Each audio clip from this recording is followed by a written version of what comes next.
आज की क्लास में हम डिस्कस करेंगे परासरण क्या होता है।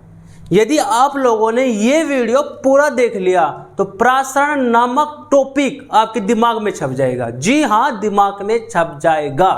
तो चलो बिना देरी के शुरू करते हैं। तो देखो, मैंने यहाँ पर परासरण की परिभाषा लिख रखी है बोर्ड पे। पहले मैं उसको पढ़ता हूँ फिर आपको समझाता हूँ। देखो, परासरण क्या होता है? वह प्रक्रिया जिसमें विलायक के अणु कम सांद्रता वाले विलयन से अधिक सांद्रता वाले विलयन में अर्धपारगम्य झिल्ली से होकर प्रभावित होते हैं, वह प्रक्रिया क्या कहलाती है? परासरण कहलाती है। तो परासरण में क्या होता है? कम सांद्रता वाले विलयन से अधिक सांद्रता वाले विलयन में विलायक के अणु अर्धपारगम्य झिल्ली से प्रभावित होते हैं और उसमें जाते हैं। उस प्रक्रिया को हम क्या कहते हैं? परासरण कहते हैं।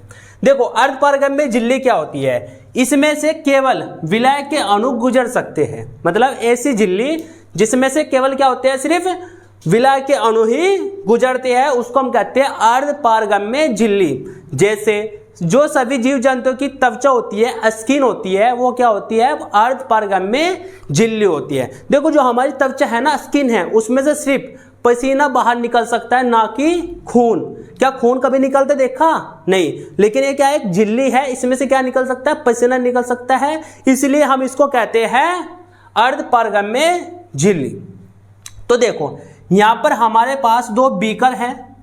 एक बीकर में हमने कम सांद्रता वाला विलयन ले रखा है और एक में ज्यादा सांद्रता वाला विलयन ले रखा है और बीच में लगा रखी है अर्धपारगम्य झिल्ली। अब होता क्या है? देखो, जो इसमें विलायक के अणु हैं, वे इस अर्धपारगम्य झिल्ली से होकर किस में जाएंगे बेटा?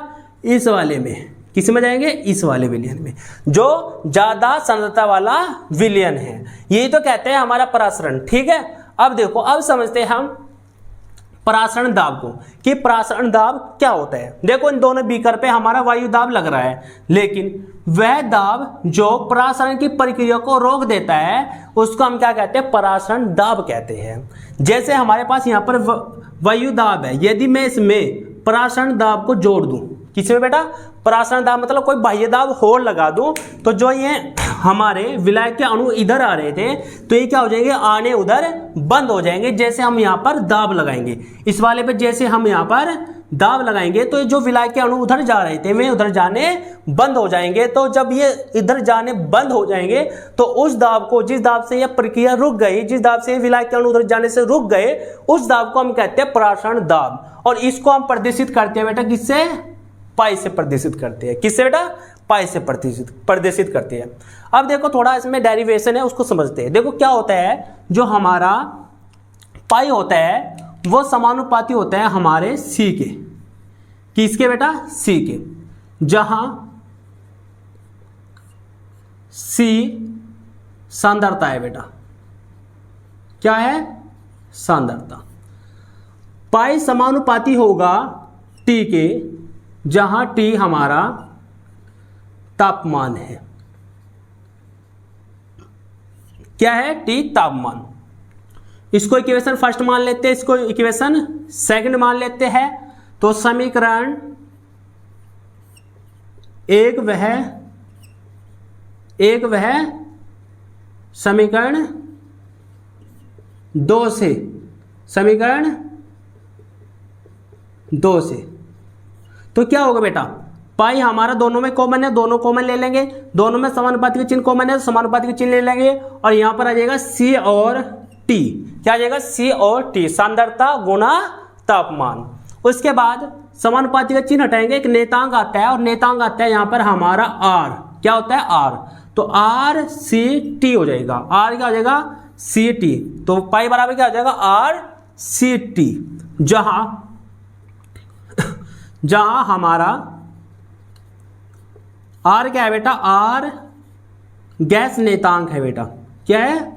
गैस नेतांक। आर को हम क्या कहते हैं? गैस नेतांक। क्या होता है? गैस नेतांक होते हैं।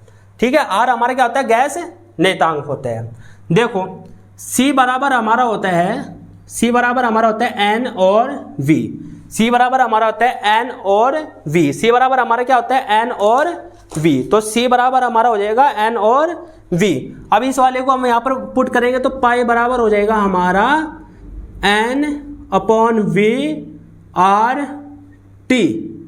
तो यह क्या हो जाएगा हमारा परासरण दाब का फॉर्मूला हो जाएगा, परासरण दाब का हमारा सूत्र हो जाएगा। इस फॉर्मूले का हम काफी अंकीय प्रश्न में यूज करेंगे, काफी प्रयोग है इस फॉर्मूले का, तो इस फॉर्मूले को आपको याद करना है। तो फॉर्मूला है हमारा पाई बराबर N upon V R T, ठीक है। तो इस तरीके से जो हमारा परासरण टॉपिक है, परासरण नामक टॉपिक है, वो हमारा खत्म हो जाता है। इस वीडियो में हमने परासरण को समझा, परासरण दाब को समझा और अर्धपरगम में झिल्ली को भी समझा, ठीक है बच्चों। तो बच्चों आप इसका स्क्रीनशॉट ले लीजिए और अच्छे से अपने नोटबुक में लिख लीजिए।